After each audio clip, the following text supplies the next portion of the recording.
2025 just শেষ হয়েছে, 2026 শুরু হয়েছে। 2025-এ আমি যে কয়েকটা লেসন শিখেছি সেগুলো আপনাদের সাথে শেয়ার করব। ফার্স্ট আমি যেটা শিখেছি সেটা হচ্ছে accept somebody do not like you. অর্থাৎ এটা গ্রহণ করা বা এটা মেনে নেওয়া যে কিছুজন আছে পাবলিক বা কিছু মানুষ আছে, আপনি যতই ভালো কিছু করেন না কেন, যতই ভালো মানুষ হন না কেন, আপনাকে পছন্দ করবে না। আর এটা রিয়ালিটি, দ্যাটস লাইফ, এবং এটাকে মেনে নিতেই হবে আপনাকে। 2 নম্বরে যেই কথাটা বলবো, 2025-এ এসে আমার একটা ভালো অভ্যাস তৈরি হয়েছে এবং সেটা আমি কন্টিনিউ করছি 2026-এ এসে। সেটা হচ্ছে যতই ব্যস্ততা থাক না কেন, যতই সমস্যা থাক না কেন, আমি রেগুলার মিনিমাম 1 পেজ হইলেও পড়াশোনা করেছি। সেটা যে কোনো কিছু হতে পারে, কারণ পড়াশোনা বা লেখাপড়া আপনার ব্রেনটাকে গ্রোতে হেল্প করে। এটা কিন্তু একটা অনেক বড় ব্যাপার। যারা পড়াশোনার মধ্যে থাকেন তাদের চিন্তাভাবনাগুলো কিন্তু একটু ক্রিটিক্যাল। তারা কিন্তু অনেক বিষয় নিয়ে ভাবতে ভালোবাসেন, তারা কিন্তু ক্রিটিক্যালি চিন্তা করতে ভালোবাসেন। তো এই যে মিনিমাম 1 পেজ হলেও পড়া, এটা আপনার মস্তিষ্কটাকে গ্রো করতে সাহায্য করবে, ডেফিনেটলি সাহায্য করবে।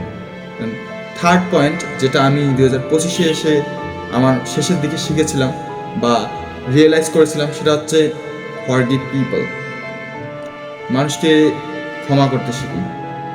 আমি এখন যারা আমার সাথে খারাপ করেছে অতীতে বা যারা আমার সাথে যায়নি ঠিক মতো আমার মন মানসিকতার সাথে, বা যারাদের সাথে আমার ঠিকমতো বনিবনা হয়নি, তাদেরকে আমি ক্ষমা করে দিয়েছি। তারা যদি আমার সাথে চলতে চায় বর্তমানে, দেন আই অ্যাকসেপ্ট দেম।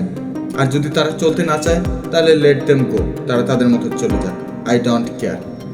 যারা আমার সাথে আসতে চায় তাদের স্বাগত, আর যারা আসতে চায় না তাদেরকে টাটা বাইবে। এটাই আমার পলিসি, এবং তাদেরকে অবশ্যই ক্ষমা করে দিতে হবে, কারণ ক্ষমা করে দেওয়ার মধ্যে যে শান্তিটা পাওয়া যায়, যে সুখটা পাওয়া যায়, সেটা অন্য কোথাও পাওয়া যায় না। And I truly believe that. Fourth point যেটা আমি শিখেছি 2025-এ এসে, সেটা হচ্ছে start your day with positive thinking. কথায় বলে যে আপনি যেমনটা চিন্তা করেন তেমনটাই হয়ে ওঠেন। এটা বাস্তবতা। আপনার চিন্তা ভাবনাগুলোই আসলে আপনার ডিরেক্ট করে, আপনাকে নির্দেশনা দেয়। তাই পজিটিভ থিঙ্কিং আপনি যদি সকালবেলায় শুরু করেন যে দিনটা ভালো যাবে, দিনটাতে আমি এই কাজগুলো করব, একটা প্ল্যান থাকে, তাহলে সেই দিনটা সত্যিই ভালো যায়। এটা আমি আমার বাস্তব লাইফের অভিজ্ঞতা থেকে বলছি। এবং 5 নম্বরে যেই পয়েন্টটার কথা আমি বলবো সেটা হচ্ছে do not stick around them who do not want to stay with you. অর্থাৎ তাদেরকে জোর করে আটকে রাখার কোনো প্রয়োজন নেই যারা আপনার সাথে থাকতে পছন্দ করে না বা আপনার সাথে থাকতে তাদের স্বাচ্ছন্দ্য বোধ হয় না। তাদেরকে যেতে দিন, লেট দেম গো। সেটা হতে পারে আপনার প্রিয় কোনো বন্ধু, সেটা হতে পারে আপনার কাছের খুব মানুষজন, বান্ধবী বা গার্লফ্রেন্ড। তারা যদি স্বাচ্ছন্দ্য বোধ না করে আপনার সাথে থাকতে anymore, then let them go. And that's the core to be happy in life. That's it for today. Thank you.